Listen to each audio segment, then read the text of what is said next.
Good morning, everybody, and thank you for being here today.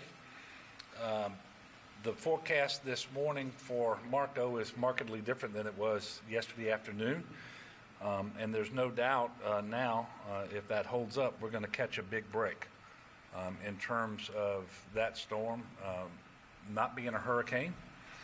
Also, much of it has sheared off and is no longer even part of the main storm. It's up in the panhandle of Florida.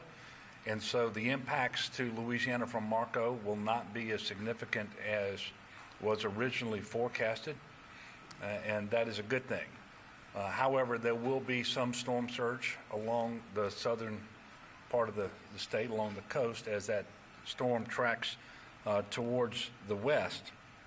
But I guess if I've got a message for people, is not to assume that Laura is going to do us a similar favor. And the forecast for Laura remains very much like it was yesterday, and that is going to be a significant storm. And we were always told that as between Marco and Laura, the greatest threat was going to come from Laura, and that certainly appears to be the case now. But the good news is we're not going to have two hurricanes, and we're not going to have that short window of time, 12 to 18 hours, to try to do search and rescue and so forth ahead of Laura. And the other good news is we have more time now to focus on Laura before it has any major impacts on our state. And the focus is obviously also going to shift, at least because of the current track, more from southeast Louisiana and then over to southwest Louisiana, basically from Morgan City west. Not that there won't be impacts east of that, there will be, but they won't be as pronounced as we originally thought. But I do want to make it very clear, Laura is still forecasted to be a very strong Category 2. It is forecasted to make landfall Wednesday night in southwest Louisiana. And if anything, it'll come in a little stronger than that, according to what they currently believe.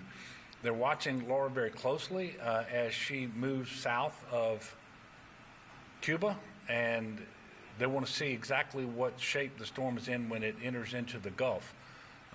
It's not good news that the center of the storm is over the water south of Cuba. We'd much rather it be over the land. It wouldn't be good for Cuba, perhaps, but it would destabilize the storm, and it wouldn't be quite as organized when it got back out over open water. But that's not the case.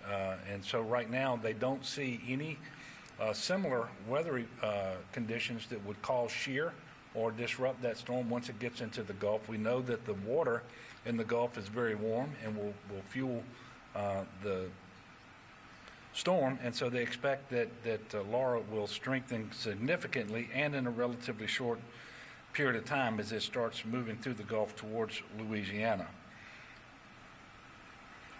We again encourage everybody not to be fixated on the central track because 1/3 of the time the storm will actually make landfall outside of the cone, but the impacts of the hurricane will be felt outside of that cone regardless, with tropical storm winds spreading out further than the hurricane force winds. But if you look at the most recent graphic, we know that they're expecting hurricane force winds at least into central Louisiana.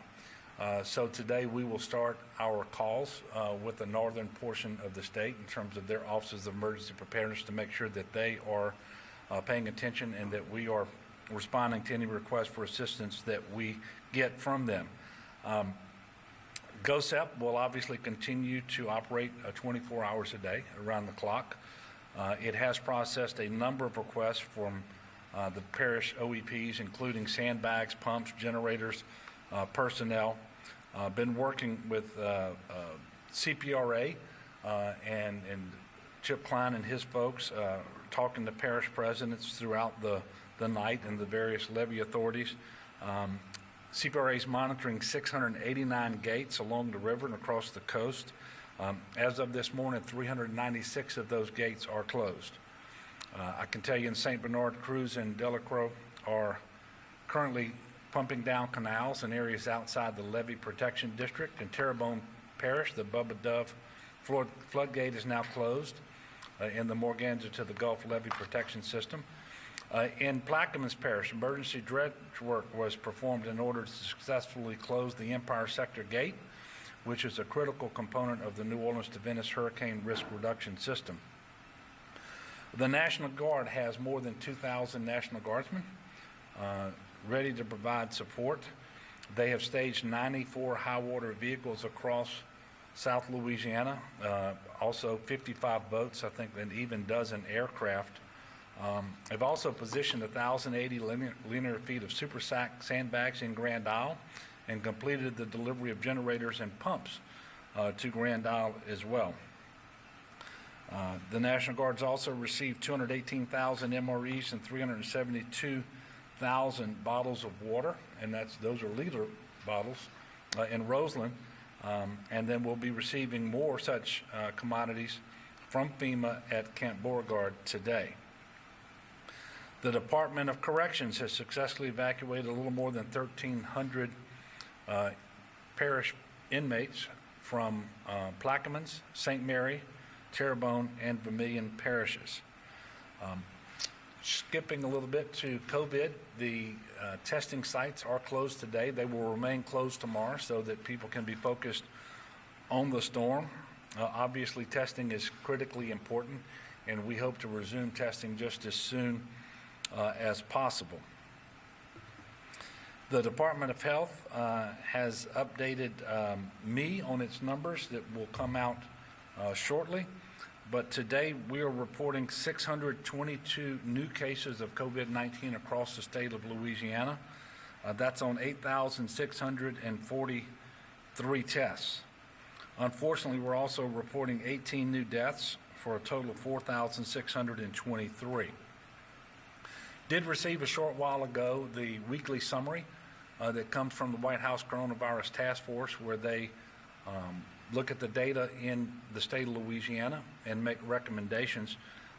The data still has Louisiana red for cases at more than 100 cases per 100,000 population over the previous 7 days, but there is no doubt that our case growth is slowing, and so we are appreciative of the work the people of Louisiana are doing, but because we are still red, we know we have a lot of work left to do in that regard.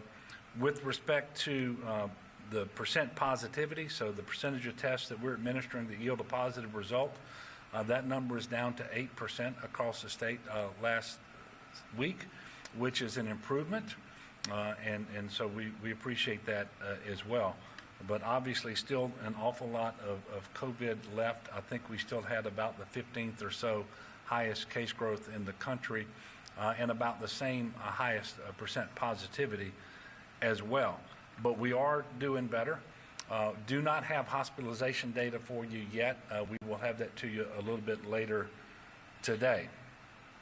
But we do want to remind people that as you prepare for these storms, Marco and Laura, that there's still an awful lot of COVID out there. That should influence everything that you do in terms of preparing for the storms, making sure you have the hand sanitizer, the mask, the other things that you're going to need specifically related to COVID. And it also should inform the decisions you make should you need to shelter. Obviously, congregant shelters will remain a last resort for anyone who needs to evacuate. I will be back at 6 p.m. today for another update after our 4:30 UCG meeting, which will also be held just after the next update from the National Weather Service on the storms. So we will see you at that point. And at this time, we will take a few questions, and feel free to address any questions to the members of the team that you see assembled before you. Greg? Well, do you know yet, have they indicated where Laura might, more precisely, where it might threaten, and what kind of surge you expect from her? Yeah, so the surge could be up to 10 feet in southwest Louisiana, and they really don't get too precise. They basically pick Morgan City, which is in the center of the state, and that's Morgan City West. It'll be less than that from Morgan City towards the east, but the storm appears on a track that will take it very close to Lake Charles. And as you know, especially if it's a Category 2 or a Category 3 storm, the area out to the east of the landfall typically takes the brunt of the rain and the wind and so forth, and that would be much of our coastal areas, again, Morgan City back to the west. But there is still plenty of time. With landfall not scheduled to happen now until Wednesday night, there's plenty of time for that track to adjust, whether it's east or west, we don't know. Everybody needs to be paying very careful attention to it, though. Yes, sir. President Trump very quickly approved the federal declaration of resources to Louisiana. What would that provide from a regular basis, statewide? Yeah. Well, the president did very quickly approve the request that we gave him for a federal declaration of emergency. We sent that request in on Saturday. It was approved on Sunday. He called me yesterday afternoon to make sure that I knew he was taking action on that, and we are very appreciative of it. It provides Category B, emergency protective measures, but we also, as part of that, with the arrangement we have with FEMA, working with Administrator Gaynor, but also with Administrator Tony Robinson in Region 6, the non-congregate sheltering is part of that as well, which is critically important. But what it allows to do is the federal government, and so whether it's the Coast Guard, the Corps of Engineers, FEMA, to offer maximum assistance to Louisiana pre-landfall to save lives and property. It's part of that partnership that we have with them, and it's very, very helpful. There's no doubt that our receipt of 2 APACs, I was talking about the MREs in the water, very helpful to have those things in the state. And they're giving us maximum flexibility on that, because even though they've been delivered to the state, we haven't yet crossed the threshold where we have to pay for them, because they're going to stay together.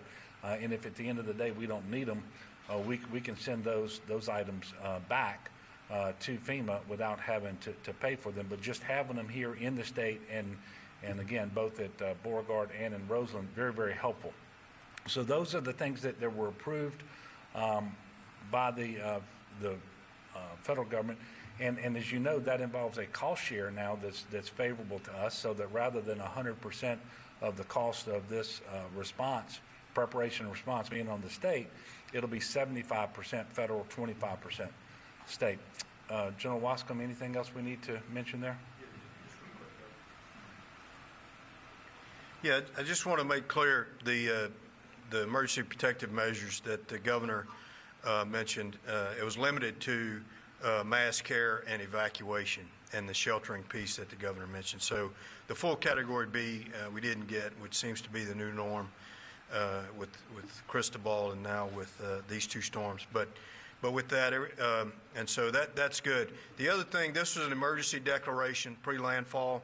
Obviously, if Laura hits and it creates a lot of damage, then we'll get out with our preliminary damage assessment teams after the storm clears, and we'll do the damage assessments. And if we reach the federal threshold for the Category C through G, and then including Category A, which is debris removal, and then we'll file with the governor's signature a request back to President Trump for a major declaration.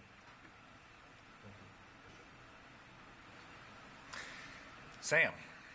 Governor, you have update on unemployment when the new expanded benefits are going to get paid out, and is the storm going to delay that? Well, we do not anticipate that the storm will delay that. I'm expecting those payments to be in the mail by the end of the week. I do not have an update from the Workforce Commission, but we know that we were working with the vendor to make the changes within the computer system that needed to be made so that we could expedite the delivery of these unemployment compensation payments. And this is the federal enhancement portion, $300 a week. And again, that's retroactive back to August the 1st, because as you know, the previous round of benefits expired on July the 31st, so we're going to be retroactive to that date, and those checks will go out this week. If I will try to get an update for you and let you know precisely if it's going to, what day this week it's going to happen. But as of right now, we expect that to happen this week. Yes, ma'am. Is there any change in the sheltering situation? Are y'all opening any state-run shelters? We are not opening any state-run shelters. Now, we are prepared to do that if we need to. I will tell you, congregate sheltering in COVID really is a last resort. That's not to say that we haven't game planned this and pre-positioned PPE and hand sanitizers and those sorts of things. We've adjusted the sheltering plan so that we would basically cohort family units and try to achieve as much separation as possible. I think yesterday it was mentioned to you all that we have some tents that we can use, and when we say that, we're not going to be putting people outside in tents, but inside the shelter facility, much like if you went to the Memorial Convention Center and you saw how those tents were arranged in there. We can do that, but still, even when you take the maximum precautions, it's not a safe situation, so you wouldn't want to do it unless it's absolutely necessary. And so we are working with parishes on their sheltering plans. We're encouraging individuals that are able to do so and need to evacuate to go and take shelter in a motel or a hotel. We know that for those parishes who are ordering evacuations, they are having shelters available for individuals who might need them. And then we are also working with parishes, as we mentioned, on the non-congregant sheltering so that they can offer hotels and motel space going forward as well. But I will tell you, it's one of the big benefits of the improved forecast related to Marco is we have more time to put this into play, and we can also refine the areas we think now that might really need to have evacuation orders in place, and it's significantly smaller portion of the state, which is a good thing, especially in this COVID environment. Yes, sir. Governor, you mentioned that with Marco changing course, we may have caught a little bit of a break here, but Laura may not be so lucky. So what should Louisianans be doing right now with this little bit of reprieve that we may have? Well, look, I think it goes without saying that if you just forget Marco for a moment and look at the weather forecast and the track for Laura, we've got a strong Category 2 storm that will make landfall Wednesday night in southwest Louisiana. And right now, if the strength changes, they think it's more likely to change and become more powerful, not less powerful. So that is a very significant storm, and Marco makes no difference with respect to that.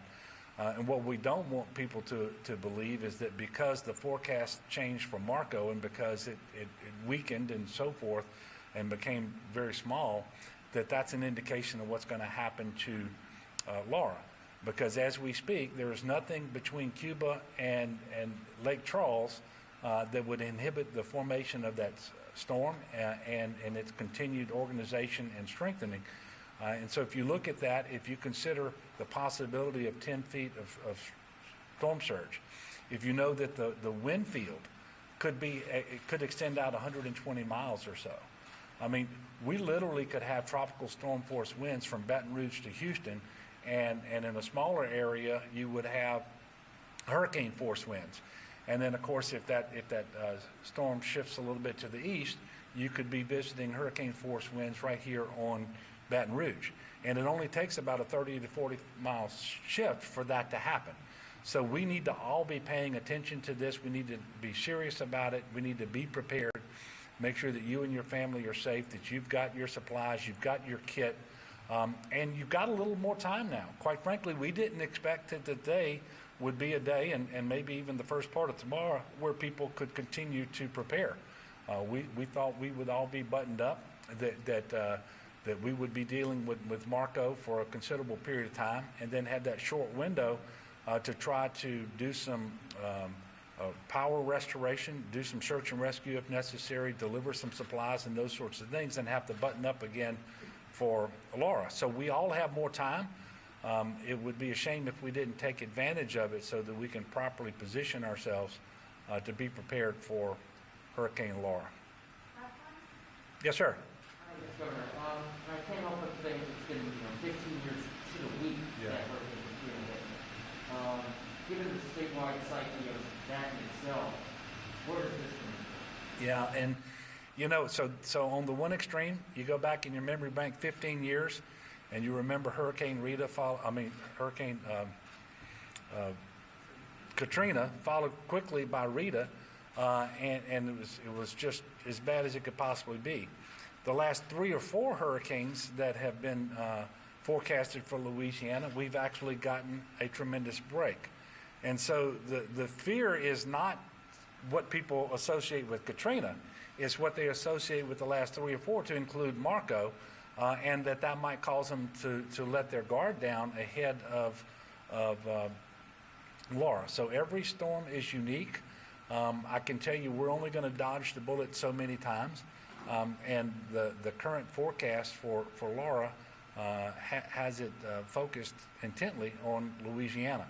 And the last couple of adjustments that they made, whether it was yesterday afternoon or very early this morning, only changed the forecasted track very, very slightly, and the strength not at all.